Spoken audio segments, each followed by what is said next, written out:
ఈ సృష్టిలోకి రావడానికి మనమంటూ ఈ భూమి మీద పడ్డానికి ఇద్దరు వ్యక్తులు కలవడం అన్నది జరిగితేనే మనం ఈ భూమి మీద పడ్డాం. బట్ అలా ఇంకో వ్యక్తికి మనం జన్మనివ్వడం అన్నది మన బాధ్యత కాదా? అది పెళ్లి పరంగా అవ్వచ్చు, లేకపోతే పెళ్లి చేసుకోకుండా అయినా అవ్వచ్చు. అది దీనికి అబ్సల్యూట్గా ఆపోజిట్గా నేను ఆలోచిస్తానండి. ఫస్ట్ ఆఫ్ ఆల్ మళ్ళీ చెప్తున్నాను, బాధ్యత అన్నదే నాకు దృష్టిలో బ్లండర్ బూత్లా ఉంటుంది. ఎందుకంటే ఒక మనిషి స్వేచ్ఛను కట్ చేసేది బాధ్యత is decided by society. Society follows history. History is something which is not existing now. ఇది ఆర్డర్. హిస్టరీ అన్నది ఇప్పుడు లేదు. దాన్ని ఫాలో అవుతున్న సొసైటీ తాలూకా డెఫినేషన్ని మనం ఫాలో అవుతూ బాధ్యత అన్నదాన్ని ఫస్ట్ సరే వదిలేద్దాం. ఇప్పుడు నేను మిమ్మల్ని అడుగుతున్నాను, పిల్లల్ని కంటం బాధ్యత, పెంచడం బాధ్యత? మామూలు మిమ్మల్ని అడుగుతున్నా. ఓకే, పెంచడం బాధ్యత అంటే సృష్టి ధర్మం అంటే ఒకటి ఉంది. అదే సృష్టి ధర్మం అంటే ఫస్ట్ థింగ్, సృష్టి ధర్మం కాబట్టి పిల్లల్ని ఎవరు కనరండి. కాంట్రసెప్టివ్ ఫెయిల్ అయ్యి పిల్లల్ని కన్న వాళ్ళు చాలా ఎక్కువ మంది ఉంటారు మీకు. అంటే నేను అనేది మన అమ్మా నాన్న పెళ్ళే వద్దని మన అమ్మా నాన్న అనుకుంటే మనం ఈ భూమి మీద ఉండేవాళ్ళం కాదు కదా. నష్టం, బరువు తగ్గేది. పాపులేషన్ ఈరోజు ఇండియా ఇంకా అద్భుతంగా ఉండేది. ఓకే, అంత సింపుల్ అండి, ఏమీ లేదు సార్. ఒకటి చెప్తాను మీకు, పిల్లల్ని కంటం అన్నది సొసైటీ కోసం కంటారు సార్. మీరు చూడండి, పెళ్ళి సొసైటీ కోసం చేసుకుంటారు ఒకడు. అక్కడి నుంచి ఆడికి టార్చర్ స్టార్ట్. ఏంటి ఇంకా గుడ్ న్యూస్ లేదా? గుడ్ న్యూస్ అంటే ఏంటి? పిల్లలు అనుకుంటున్నారు బర్త్డే. ఆడు అడిగి మెయిన్ క్వశ్చన్ మీకు అర్థం కాదు. ఇంకా అబ్బాయి మగపిల్లాడే కావాలి మళ్ళీ. ఓకే, ఇలాంటి క్వశ్చన్స్కి అసలు ఆనర్ చేయకపోవడం పక్కన పెడితే, వాడిని అమ్మాయిని సాగు కొట్టేస్తారు. అబ్బాయికి ఇంకా కొంచెం ఎగ్జామ్షన్ ఉంటుంది, తప్పించుకొని తిరగచ్చు. ఆడపిల్లకి మొత్తం అందరు చుట్టూ చేరి అసలు ఏంటి సమస్య, ఎందుకు ఇలా అవుతుంది, ఈ పూజ చేయి, ఆ వ్రతం చేయి, ఇది తినడం మానే, అది తినడం మానే. నా కళ్ళారా చూస్తుంటాను రోజుకి 100 కేసులు ఇలాంటివి. అంటే చూస్తే మనకు కనిపిస్తాయి 100. రోజు చూడను. What I'm trying to say, ఇటువంటి సొసైటీలో మనం ఉన్నాం. ఇప్పుడు ప్రొఫెషనల్ విషయాలకు వస్తే, అంటే కొన్ని మాట్లాడుకున్నాం అనుకోండి. మీరు బిగినింగ్లో ఫస్ట్ యాక్టింగ్ కెరీర్కి వచ్చిన ముందు ఫస్ట్ మీరు పూరి జగన్నాథ్ గారి సీరియల్లో చేశారని, DDC దూరదర్శన్ వందే మాత్రం 30 years ఇండస్ట్రీ క్యారెక్టర్ అప్పుడే చేశారని. అవును, అది చాలా విచిత్రమైన ఎక్స్పీరియన్స్. చెప్పాలి అది? చెప్పండి. అది ఇంట్రెస్టింగ్గా ఉంటే చెప్పండి. అంటే నాకు ఇంట్రెస్టింగ్గా ఉంటాయి, చెప్పండి. అప్పుడు రుద్రాగాల్ అన్న సీరియల్కి నేను సెలెక్ట్ అయ్యాను. క్యాస్ట్లో ఒక రోల్ ఏదో ఇచ్చారు, బట్ ఏదో కొన్ని టెక్నికల్ రీజన్స్ వల్ల లేట్ అయింది. సో ఆ టైంలో ఏంటంటే నేను ఫైనాన్షియల్గా బాగా టైట్ పొజిషన్ అది. అంటే ఇంటి నుంచి కూడా ఏం తెచ్చుకునే పరిస్థితి లేదు. కొంచెం జాగ్రత్తగానే ఉండేవాడు డబ్బుల విషయంలో. బట్ ఆ వర్క్ లేదు. సీరియల్ దాదాపుగా ఒక 4 రోజుల పైన ఆపేసినట్టు గుర్తు. అప్పుడు ఎటువంటి ఇన్కమ్ లేకపోవడం వల్ల కొంచెం ఇబ్బంది పడుతుంటే మా ప్రొడక్షన్ మేనేజర్ ఒక అతను ఒకసారి ఫోన్ చేశాడు నాకు. అంటే ఫోన్ లేనప్పుడు పేజర్ చేసి, ఇలాగ ఎక్కడున్నావు ఏంటంటే, ఇలాగ రూమ్లోనే ఉన్నాను. అంటే ఇక్కడ పలానా సీరియల్ షూటింగ్ జరుగుతుంది రా, junior artist almost. Okay sir ఒక్కసారి టేకిన్ అబ్యాక్. అంటే అదేంటిది అంటే, రా డబ్బులు వస్తాయి కదా, ఒక కన్వీన్స్ అవి ఇవి కలిపి 100 రూపాయలు వస్తాయి. ఎందుకు బాధ, నాకేంటి పరిస్థితి అనిపించలే. ఓకే, ఎలాగైనా నన్ను అర్హుడిని అనుకున్నాడు కదా అనుకున్నాను. ఏంటో వెళ్ళిపోయాను. వాకబుల్ డిస్టెన్స్ నేను ఉన్న రూమ్ నుంచి అక్కడికి వెళ్ళిపోయాను. ఆ హోటల్లో షూటింగ్ జరుగుతుంది ఒక లొకేషన్లో.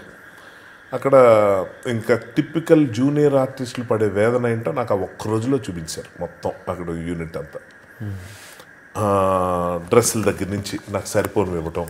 అంటే క్రౌడ్లో ఇలా వాళ్ళకి తెలుసు కదా ఎలా ఉంటుంది ట్రీట్మెంట్, వాళ్ళకి వేసుకో అని చెప్పి డ్రెస్సులు ఇస్తే అతను కొంచెం టైట్ అయిపోయి నాకు ఇలా కాదు అంటే దానికి ఏదో ర్యాష్గా మాట్లాడే అప్పుడు ఒక కాస్ట్యూమ్ అసిస్టెంట్, అతను ఎవరు మెయిన్ చీఫ్ కూడా కాదు, కొంచెం ర్యాష్గా మాట్లాడి ఇచ్చింది వేసుకో, ఏంటి మాట్లాడుతున్నావు నువ్వు, అది ఇది అని. బాబోయ్ ఇదేంటిది ఇలా మాట్లాడుతున్నారు, అసలు అలవాట్లేదు. పైగా ఏంటనుకొని వెళ్ళాను, నిల్చున్నాను. అక్కడ ఏం జరిగిందంటే డైరెక్టర్ పేరు పూరి జగన్నాథ్ అని చెప్పారు. ఓకే చూశాను. ఆయన అప్పటికి అతను ఇంకా సినిమాలు తీసినట్లేదు, ఇంకా అట్లా లేదు, తీస్తే నాకు తెలిసి ఉండేది లేదు. అప్పుడు అతను దగ్గర పనిచేస్తున్న అసిస్టెంట్ డైరెక్టర్స్ జోగి నాయుడు, అని ఒక అతను ఉన్నాడు, బాగా ఫేమస్ యాంకరు యాక్టరు. సో యాక్చువల్గా జరుగుతోంది సీన్. నేను భారత అదే మన revolutionary story in freedom fighters ఆ టైంలో అనమాట, ఇండిపెండెన్స్ స్టోరీ. సో దానికి సంబంధించి సీన్ ఏదో తీస్తున్నప్పుడు పెద్ద ఒక ఆయన డైలాగ్ చెప్పడానికి చాలా ఇబ్బంది పడుతున్నాడు. నేను క్రౌడ్లో వెనక నిల్చొని ఉన్నాను, ఎప్పటికీ అవ్వట్లేదు ఆ టేక్. ఇక్కడి నుంచి ఖడ్గం సీనే, ఇంకేమీ లేదు. అంటే మరి ఖడ్గం లాగా టప్పని పేపర్ లాగేసి నువ్వు వెళ్ళిపో అది కాదు, కానీ చాలా ఇబ్బంది పడతా ఉంటే జోగినాయుడు గారు అక్కడికి పక్క వస్తే నేను పిలిచాను, ఏదో పని మీద వస్తే సార్ నాకు ఒక ఛాన్స్ ఇస్తారా, ఈ డైలాగ్ నేను చెప్పేస్తాను, నా బాధ ఏంటి వెయిటింగ్ ఎక్కువైపోతుంది, పాపం డైరెక్టర్ లేట్ అయిపోతుంది, ఇలా అది ఎవరైనా చెప్తే అయిపోతుంది కదా, అతనే ఎందుకు అన్న దీంట్లో అంటే అంత టైం వేస్ట్ చేయడం అవసరం అన్నాడు. So first of all Jogi Naidu అన్న వ్యక్తి అసలు నన్ను అబ్లెస్ చేయాల్సిన పని లేదు, అతను వినాల్సిన అవసరం లేదు. అతను కొంచెం ఒక ఏంటిది కొంచెం రఫ్గానే ఉంటున్నట్టు అనిపించింది అతని బాడీ లాంగ్వేజ్. కొంచెం మరి ఎందుకు అడిగేసాను ఒకసారి ఇలా షార్ప్గా నన్ను చూసి ఒకసారి డైలాగ్ చెప్పడం వచ్చా సార్, అంటే ఒక సీరియల్లో చేస్తాను రుతురాగాలని, అది ఇంకా అది డైలాగ్ చెప్పడం వచ్చారా అదా అని అడిగాను. సారీ సార్ కరెక్ట్గా ఆన్సర్ చెప్పాలి కదా, వచ్చండి అన్న. సరే ఒకసారి ట్రై చేయండి, సీన్ పేపర్ కాపీ ఎంత దగ్గర ఉంది, అక్కర్లేదండి వచ్చి ఆల్రెడీ అన్న. ఎలా అన్నాడు. ఆయన ప్రాక్టీస్ చేస్తుంటే విన్నాను సార్.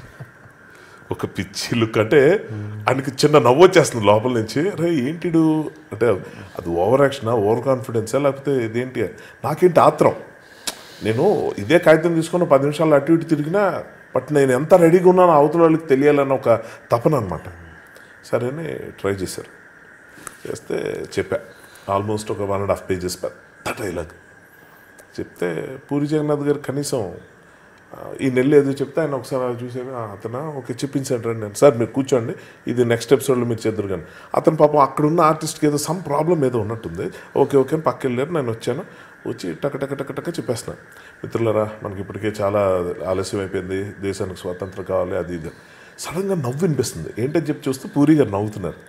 నవ్వుతూ దగ్గరికి వచ్చి ఏ లేదు బాగుంది ఎవరు రిలాక్స్ అవ్వకండి వెంటనే టేక్ చేద్దాం. దగ్గరికి వచ్చి మీ పేరు సార్ హర్ష గారు, ఇది మీరు చాలా క్యాజువల్గా చెప్తున్నారు, చాలా రియలిస్టిక్ యాక్టింగ్, ఇది బాగుంటుంది యాక్చువల్గా. ఇప్పుడు మా శివ సినిమాలో అట్లా అన్ని శివాకి అసిస్టెంట్ డైరెక్టర్కి పనిచేశారో అప్పుడు తెలుసు. రాము గారి స్టైల్లో క్యాజువల్గా ఫ్రెండ్స్ ఇద్దరు మాట్లాడుకుంటే అలా ఉంది, అలా ఉంది. కానీ ఇది అలా కాదు, విప్లవాత్మకమైన సీరియల్ ఇది, ఎపిసోడ్ ఇది. అప్పుడు కొంచెం ఆ భావోద్వేగాలన్నీ చూపిస్తూ ఎమోషనల్గా చేయాలి అంటే ఓకే సార్ అని ఇంకొక టేక్ అయింది, చేశారు. మిత్రులారా ఇది అది గట్టిగా మాట్లాడుతూ ఓకే అయిపోయిన తర్వాత ఆయన చాలా ఇంప్రెస్ అయ్యి 2 ఎపిసోడ్స్ చిన్న ఎపిసోడ్స్ అవి, నెక్స్ట్ ఎపిసోడ్లో లీడ్ రోల్ ఇవ్వండి ఇతనికి అని చెప్పేసి జోగినాయుడు గారు చెప్పారు. జోగినాయుడు గారు వచ్చి హ్యాపీగా గుడ్ లక్ అండి ఆల్ ద బెస్ట్ లీడ్ కొట్టేశారు వెంటనే. సో జూనియర్ ఆర్టిస్ట్కి వెళ్ళి లీడ్ క్యారెక్టర్ వచ్చిన తర్వాత చాలా హ్యాపీగా ఇప్పుడు నాకు రాజా హోదా అనమాట. అసిస్టెంట్ డైరెక్టర్ ఒక అతను నాతో వచ్చి కాస్ట్యూమర్ దగ్గర తీసుకెళ్ళి ఇంకో పలానా ఎపిసోడ్ రోల్ ఇతను చేస్తున్నారు ఇతనికి ఇవ్వండి, మళ్ళీ సేమ్ కాస్ట్యూమర్ ముందే ఇచ్చిన బట్టలు వేసుకుని వెళ్ళి సార్ ఎంత సినిమాటిక్ లైఫ్ అంటున్నా అది, ఇవన్నీ సినిమాలో చూస్తే రియల్ లైఫ్లోనే జరుగుతుంది. దగ్గరికి వెళ్ళిన తర్వాత మళ్ళీ అప్పుడు ట్రీట్మెంట్ అంతా మారింది, వచ్చాను డైలాగ్. ఇది ఒక ఎక్స్పీరియన్స్ పూరి గారితో.